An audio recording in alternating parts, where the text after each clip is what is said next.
Today, we're talking about 5 mistakes that youth pastors make that sabotage their youth ministry.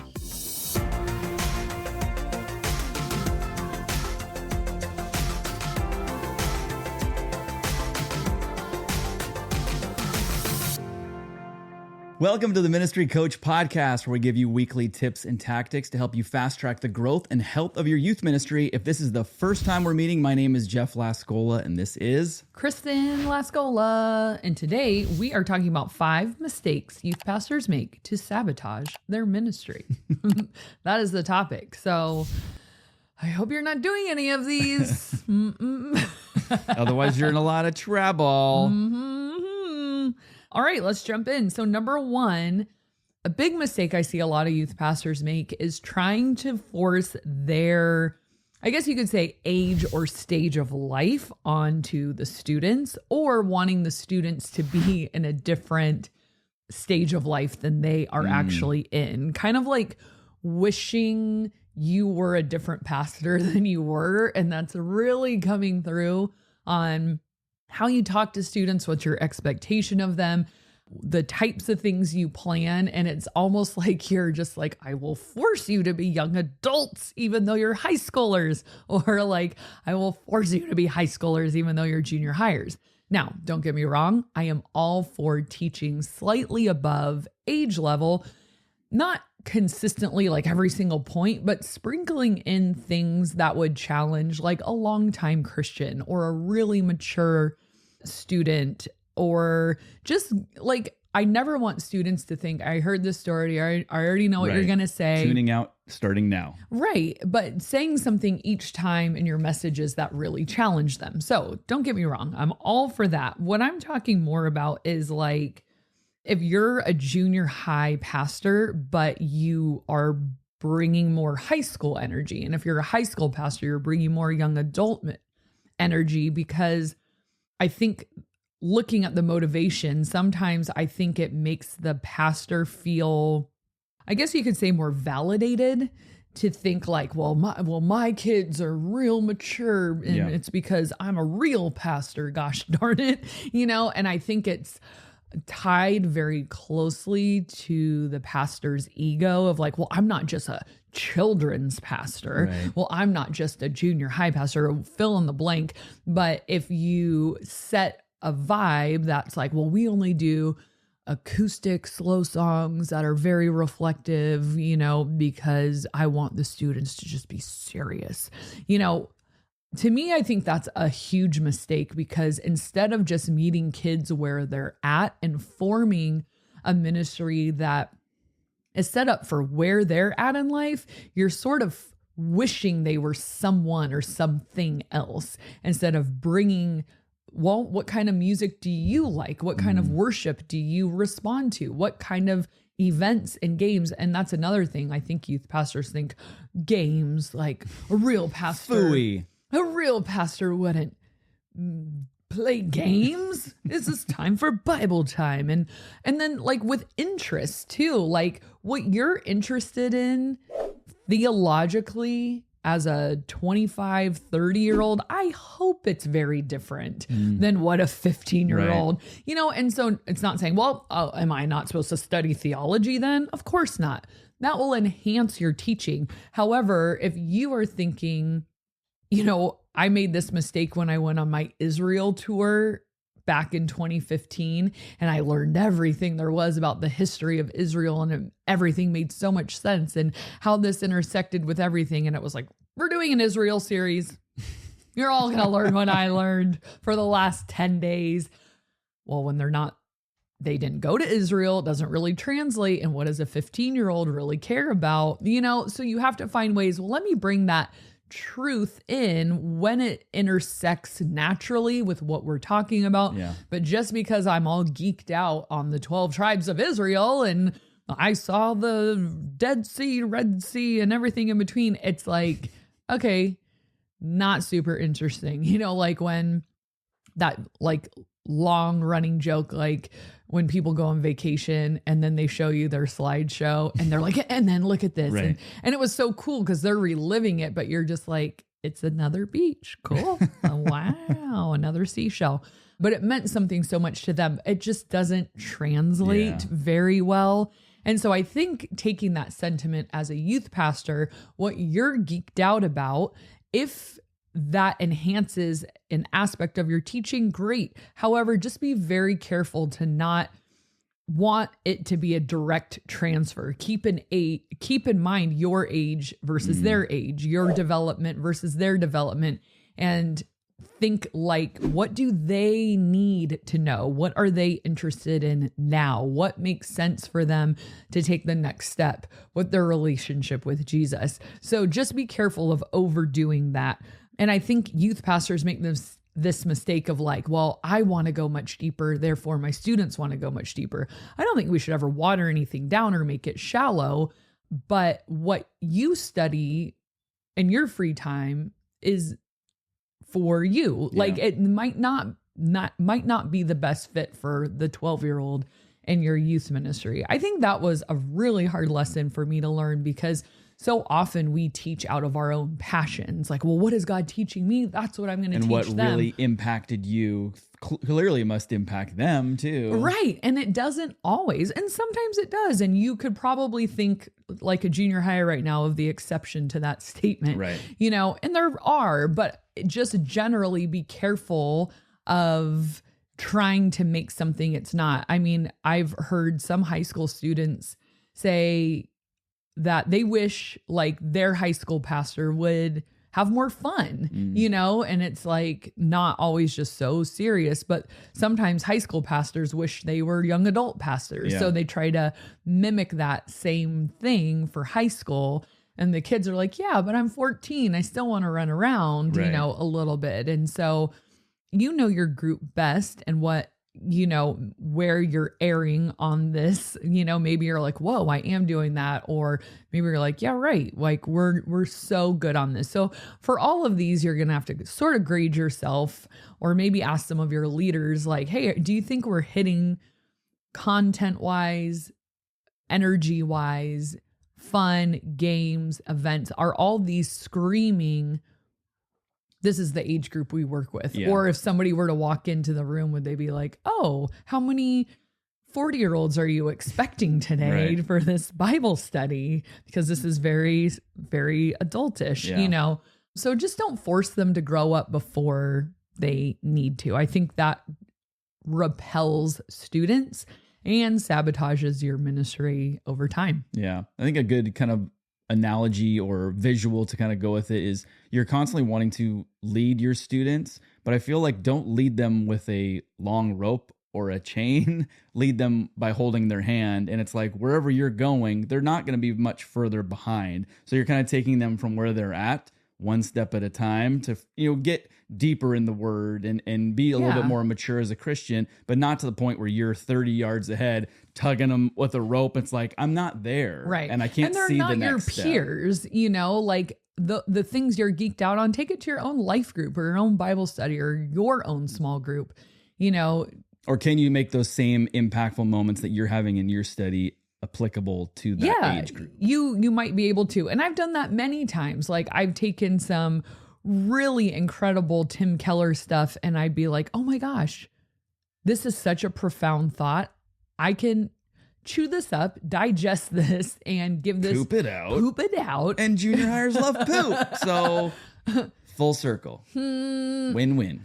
But it like take that concept and be like, oh, here's what I can extract. And I'm not going to tell them the whole iceberg, but I'll give them like the tip of the iceberg to say like, this is an incredible thought. Let me unpack this for you. So it is possible, but I'm just saying when it comes to youth ministry, just making sure you're not expecting kids to be your peer. Right. You know, theologically or energy wise or anything like that. So most of the time we need to come to them, right? You know. All right. Number 2, another thing that will sabotage your youth ministry is if you have terrible conflict management skills. So how you deal with conflict, and conflict is clearly not an if, but a when, whether it's with a student, a family, parents, leaders, coworkers, whatever, how you deal with conflict in ministry, I think is tied to some of your longevity in ministry. Meaning, how do you treat people when there is a difference of opinion, when there's tension, when there's a disagreement on how something should be done? Like, what are your steps for conflict resolution? And I think this one, I think pride shows up so hard in conflict of like, if you didn't think you struggled with pride and then you have to apologize or try not to speak badly about somebody. I saw a quote the other day that was saying, whenever you try to make someone else look bad, you just end up making yourself look bad. And I think that's a huge temptation of like, well, they did this and blah, blah, you know. And everyone needs to know that. Yes. But it can really, really backfire on you. So there's some all unhealthy conflict is like avoiding it altogether. I think some people are just scared of it. Like, oh no, like makes me so uncomfortable. I don't want to have hard conversations. Maybe that's you. You're just an avoider. Maybe like we said, it's pride. Maybe it's just the fear of dealing with it head on because you lack the skills. You just don't even know what to do next. But I think this is where some youth pastors get off the rails if they cannot reconcile with people, smooth things over, and become stronger at the end of it than they were at the beginning. Meaning, like, sometimes if you do conflict really well, you are closer to that person or create more of a fan out of that person than if you had never been in the conflict to begin with. Like, it gave you the chance to prove to them, I'm on your team, even though we disagree, or I have your back, or I'm not going to speak badly of you. One of the worst things is when you don't go to that person, but you go above that person or around that person. I had a dad years ago get mad at me for something that I didn't even know had happened. It was like in a car on the way to a camp. It was something like a song that he didn't like that was in the car. I wasn't in that car. I had no clue. And instead of just calling me, he called like our highest senior pastor of like every campus. And I'm like, you could have given me first shot at that. Like, I think I could have handled that as an apology. Like, nobody died. We didn't have to go straight for, the head honcho. Yeah. So whenever you deal with conflict with people, try to go to them first. If it's not some kind of outlandish, dangerous situation, there's obviously exceptions for everything, but most of the time you can go directly to that person and say, help me understand what just happened, or what did you mean by this? Or did you feel weird when we left? And if you notice, all of those start with a question. I think conflict always goes better with a question. Like, was it just me, or did things seem off when we were done talking? Or why are you so stupid? What is your deal? Jeff, now those are questions. However, those are not the questions we're looking for. Okay. But I'm just spitballing. I'm glad you're here. So you're learning. And keep up the good work. Okay, I will. Yeah. Gold star. Yikes. So yeah, I think that can really put a cap on your ministry if you just can't deal with conflict. And then here's a really hard question to ask yourself, and you don't have to answer out loud. Just answer in your own brain. Does conflict follow you?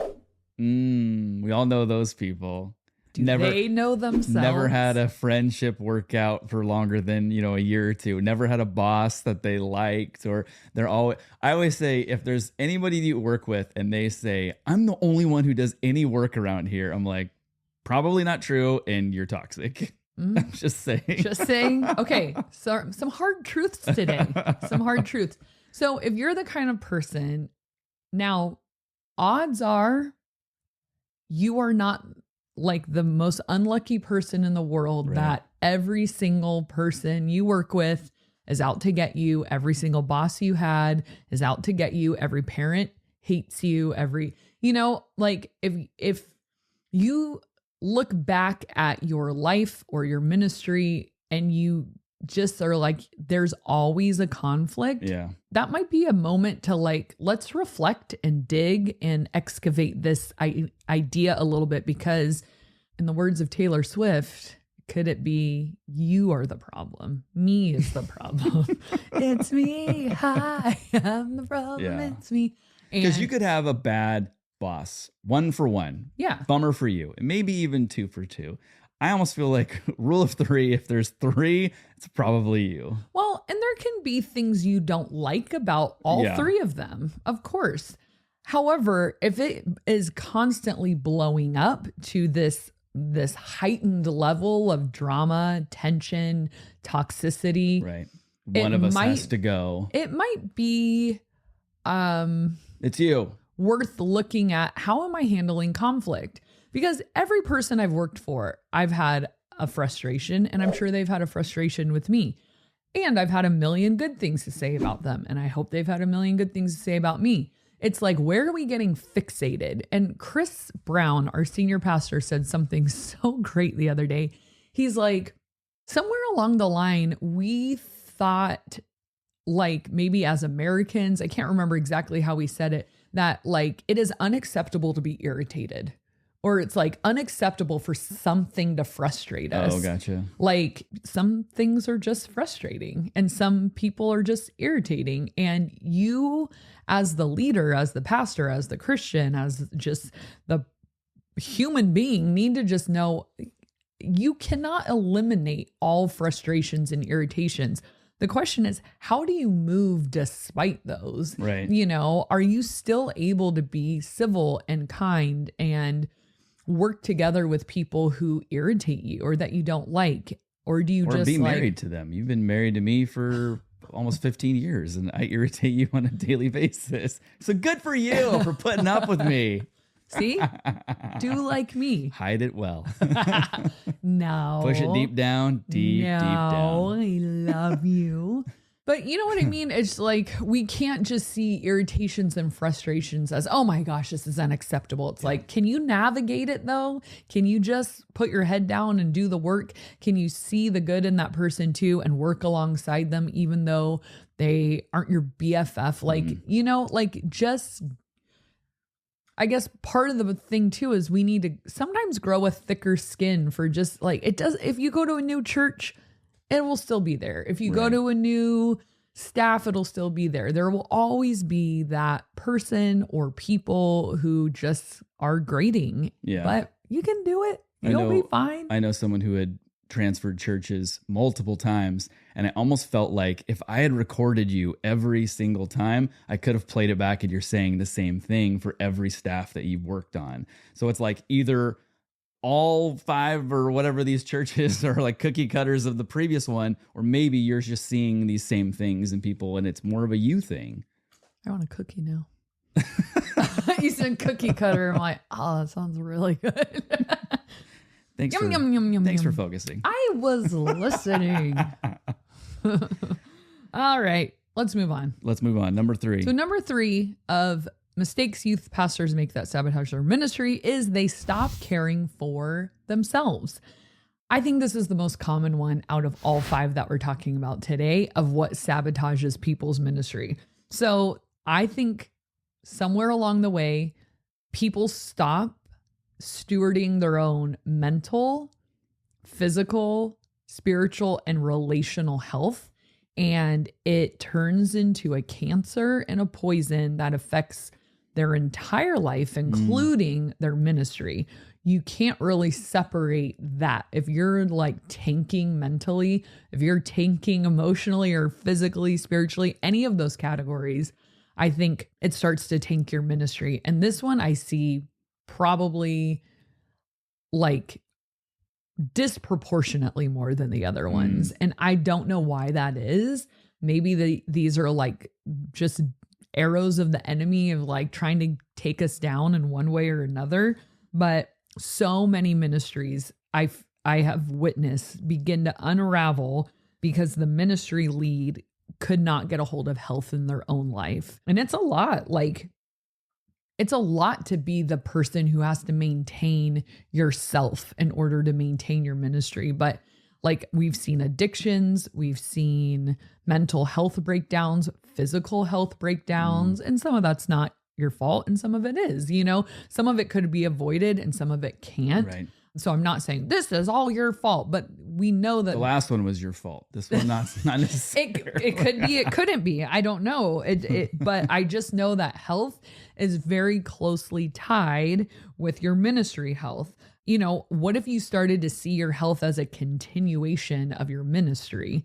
Like sometimes, and I know it might sound silly, but like my security guard and I were talking the other day about working out. And he's like, every time I work out and we're getting close to summer camp and I'm tired, I'm like, do it for whitewater, do it like push-ups, do them for whitewater. Because we do have to be physically pretty healthy to do this stuff, you know, like you can't get tired after 5 minutes. You got to go all day long. You've got to lift stuff, set up stuff, drag stuff, like hike. And you've got to pick up the slack for kids who need help or need you to carry their stuff because they've been playing video games for 6 months and have never been outside. And like a hike is going to kill them. Here's my water bottle. Here's my jacket. Here's everything because you clearly have 14 hands. Yes. And you can carry all of it. Just all that to say, and your energy, you know, like it's so funny.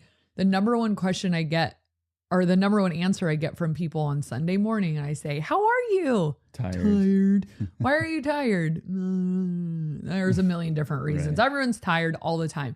Fine, whatever. But as a youth pastor, we can't be the like, I'm just walking around so tired all the time. Well, if it's something that the tired part, if it's something that you can control, are you tired because you stayed up till 2:30 in the morning? Yeah. That's your fault thing. Are you tired because you are the parent of a newborn? That's different. Sure. But it can definitely affect you. We were talking just yesterday, maybe you weren't in this conversation, but our brother-in-law, they have a newborn, not a newborn, 8-month-old.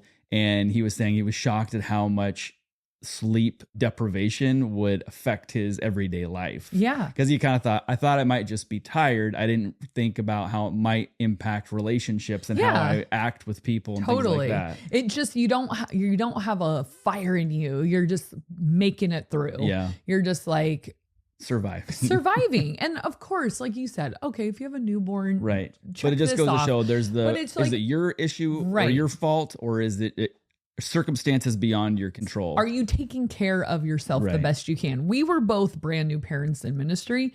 Yeah, I was getting by the skin of my teeth and doing my best. I'm not in that stage anymore. So if I'm exhausted all the time, either I'm eating badly, sleeping badly, not disciplined in an area. So when I show up on Sunday morning, I'm like, hey guys, like, so tired. How are you? You know, it's like, no, I need to set the tone for the room. I need to be ready to talk to the new kid, ready to bring the energy, ready to bring the fun and excitement and the joy. It's going to be stemming from me.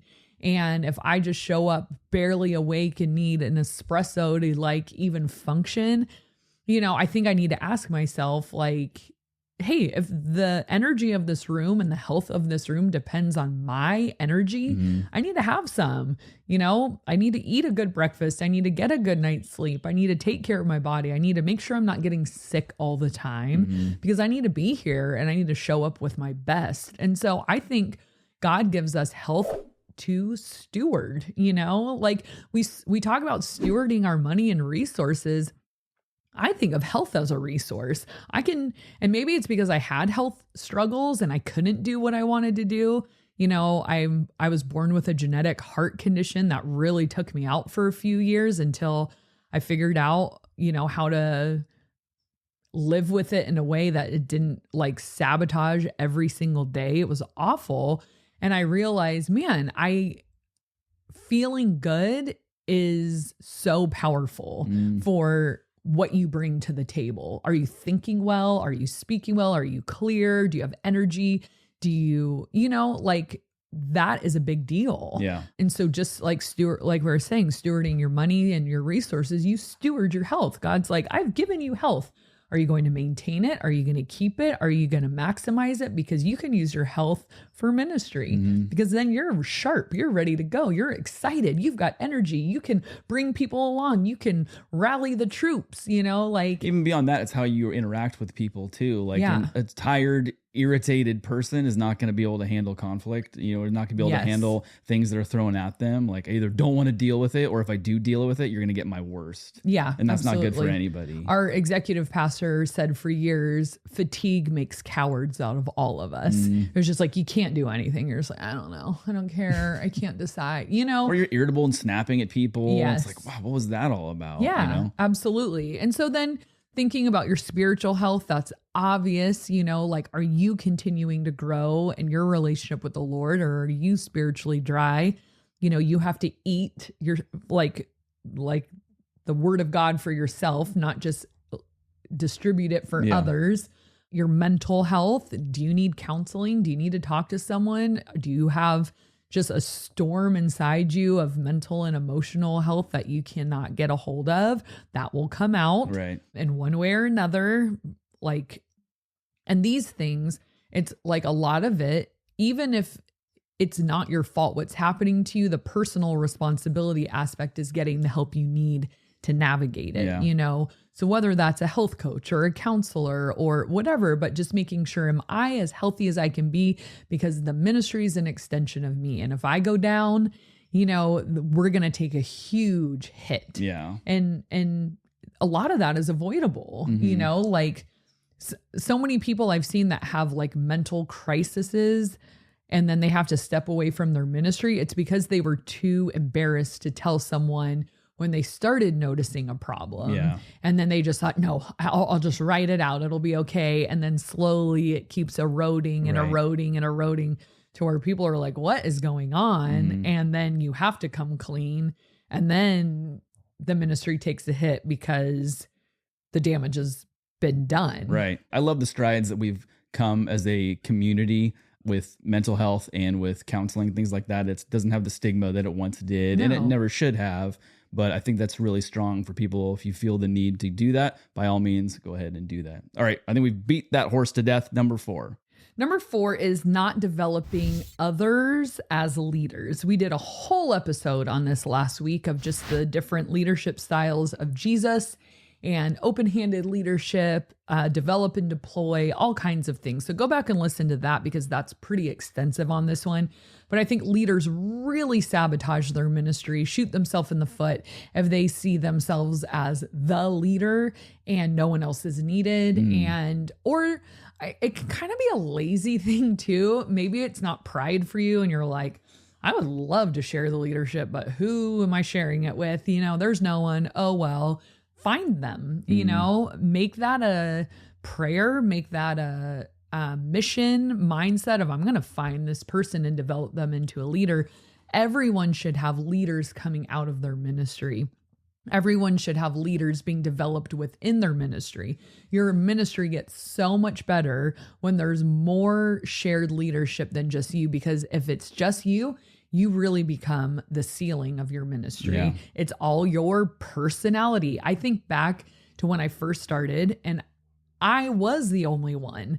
Like I would do the announcements, MC, run the game, do the icebreaker. Then I would do the talk. Then I would lead a small group. I would do tech. Like I was the only person the kids saw up front week after week after week after week. I was like every role, like put on my referee hat. Now I'm putting on my speaker hat. Now I'm putting on my MC hat. Now I'm putting on my tech hat. Now I'm putting on my pickup hat. Parking ministry hat. Yeah, I did every single thing.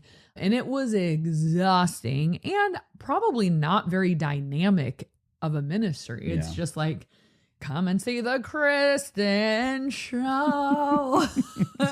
And it was really like, okay, but what if you had other people who could MC and do announcements? What if you had other people that could lead the game? What if you had other speakers, different teaching voices? What if you had other people that could even just sharing their testimony or something like that, but just getting other people going and leading and giving away not just delegating tasks like we talked about last week, but delegating authority. Camp is a great time to do that. Like you play so many games and do so much rec. Put other people in charge of these games and let their style run it. Do a Devo every morning. We do really short ones at camp, and then we do the big talk at night. Get other leaders up there doing Devos. You know, I think when you start developing leaders, it makes your ministry more dynamic, more enjoyable for everyone, and so magnetic because people see themselves as having a chance to do ministry, not just like, well, Kristen's the one who does the ministry and we just wait until she calls us like, okay, your turn to lead small group, you know, like wait till the last half hour of the program and that's all you. But until then, it's all me, you know, but I think that's the sign of a very healthy ministry when everyone's getting to flex their muscles to do what they're created to do, what they're passionate about. And you're kind of just letting them kind of organically, like, what do you want to do? What would you be good at? How can I help you go to the next level in your leadership? Have you ever thought of doing this? So I think it just takes a lot of intentionality on the pastor's part, which that's sometimes where it ends because it's like, no, I don't know how, that was too much. But you could start really little of just like saying, would you plan and lead a game? Or would you find some cool curriculum for our student leadership team? And, or do you want to teach our student leadership team? Do you have a leadership lesson you'd like to, you know, give to them? Or do you want to help plan an event? And there could be all kinds of things, but basically you're continuing to develop leaders. Go back and watch the other episode. And lastly, number 5, the last habit to sabotage yourself is saying things like, well, this is how we've always done it. Right. Where you're just getting complacent. Or you're getting complacency. And I think a lot of times people get in this mode where they just say, I don't know, like we just don't do this, or we just always have done this. Like we just don't do small groups. Well, we just always have had junior high and high school together and it works for us. And instead of saying what could be, like what is a possibility? So if we tried this, what might happen? Or do we just say, well, this is what we do, period. Well, why? Could we do something else? Is there something else on the horizon that would be better or grow us in a different way or be more beneficial? You can't just say, well, there's nothing more we can do. Like we've reached the pinnacle of this ministry and we're just maintaining at that point. You're just managing what is, and you have no desire to see what could be. Right. So I describe this as having no hustle, no hunger, no drive, just like, maybe that's a nice way of saying lazy, but just sort of not asking yourself, where could we be better? Totally content with status quo. You're kind of on cruise control. And there's that quote, complacency kills. And I think that is obviously a business term, but it's true in the ministry world as well. Just like when you get complacent, your ministry just sort of slowly dies. Yeah. Because you're never asking the question, what could be better? What could we do? And not that you're like wanting to like, so let's just do stuff for the sake of doing stuff to be busy, but you're analyzing, what do we do? And is that the best? How could we improve this? Because if you plan to be here for a long time, I mean, you have the power within you to like, how far could we take this thing? Like, how many people could come to know Jesus because we're willing to do new and creative things that reach people? I forget who it is. I think it might be Craig Rochelle or Andy Stanley. I can't remember, but he says, if you want to reach people that nobody's reaching, you have to do things that nobody's doing. And I loved that because the way cookie cutter, more cookies, yum, that we are doing ministry, sometimes that's not reaching everyone we could be reaching. You know, like we might just be thinking about maintaining who's in our walls. Like, well, let's just keep everyone happy and comfortable. But what about how do we expand those horizons to reach the kids we're not reaching yet? And I think that just takes a lot of creativity and thought, but more so just not being okay with like, well, this is just what we do. We've always done and works for me. Good night, So just never losing that hunger, that hustle, that passion to explore and to get creative and to figure out new things and try new things. I've tried plenty of programs. Like, I think this is the answer to this. And it was kind of like, no, I guess not. And we don't do it anymore. Oh, well, what did I lose?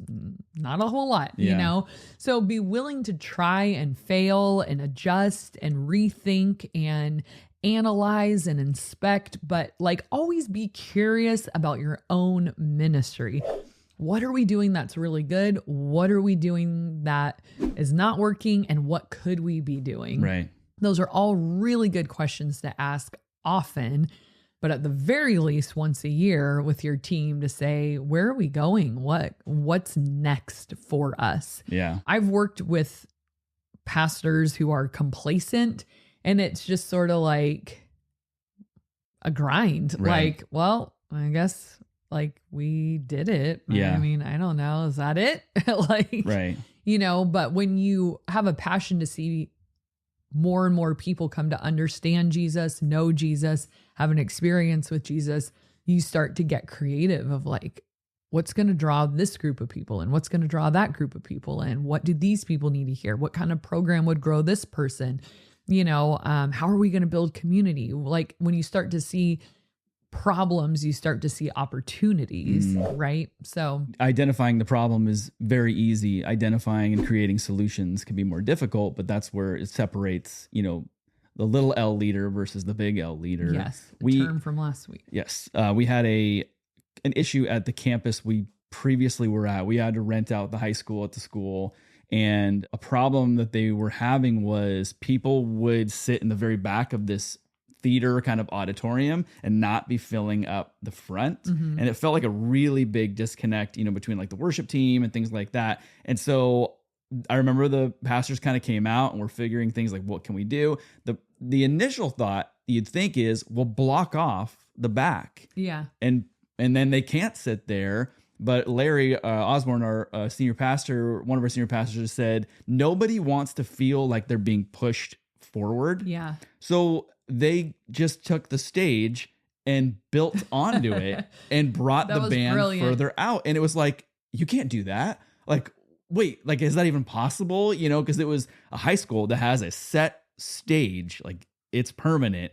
And they would bring in a portable extension to bring the stage out further. That. And I just remember thinking, like, you could have given me a million years. I never would have thought, well, just build more stage. And that way it's like, we're coming to you. We eliminated the first few rows. Can't. So it's a small example, but just to show that there's certain things you can do out of the box thinking that can kind of change things drastically. And that did help. It did improve it. Totally. And I think youth pastors, our breed is very good at being like, well, I can't. Right. Because they won't let me. Instead of saying, well, how can we?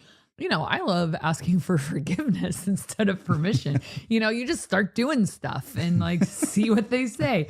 I really do. I love to just like solve problems, find solutions, get resourceful and not take no for an answer, But I'm glad you brought that up because only Larry, seemingly would think of that, but we're all capable of those kinds of solutions without just saying, well, I can't, and then just being okay with that. Right. It's like, well, if it is what it is. Nothing can be done. And if something is important, can we find a way? Can we work something out? Can we build something? Right.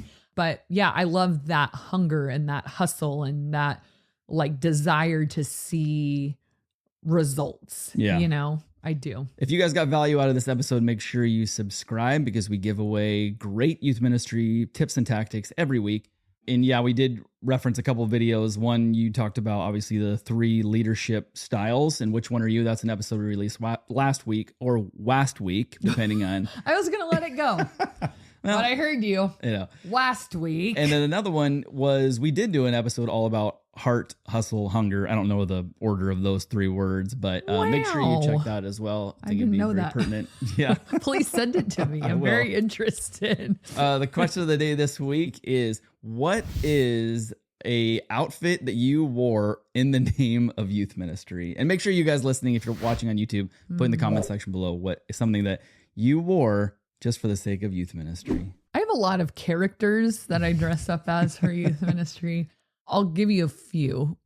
I was a Christmas elf for way too many years. Yep, I remember that. It was, I don't know, was it cute or was it obnoxious? Maybe both. Maybe both. Probably describes a lot of what I do. It was pretty obnoxious and I felt like an idiot, but I was an elf for years, every Christmas for the kids. And then I dressed up as Britney Spears. Don't worry, it was totally appropriate for this event we did. And I loved that costume. But the funniest one lately is I was Moana for one of our competitions. And so I had this really big wig on, like a lot of hair, very dark, curly. It was pretty, but it was clearly a wig, or so I thought. And it was an event where all these new kids will come and it's like our outreach thing. And they loved Moana. Like, who knew she was so popular with junior hires? Like, they would just like give me candy all the time. And they were like, Moana. They made like signs for me. And then we went back to regular youth group. And this new girl's like, oh my gosh, I thought you had really dark hair. I thought the Moana hair was your hair. I was like, oh, really? She's like, yeah, that's how I met you. I thought that was your hair. I'm like, nope. She goes, you have blonde hair. And I was like, yeah. I'm like, which one looks better, the blonde or the Moana wig? She goes, the Moana hair. You set yourself up. That was your own fault. It was a very obvious answer. No. I mean, okay. Well, I hate to tell you, but this is just how I look. Stuck with this version. Yeah.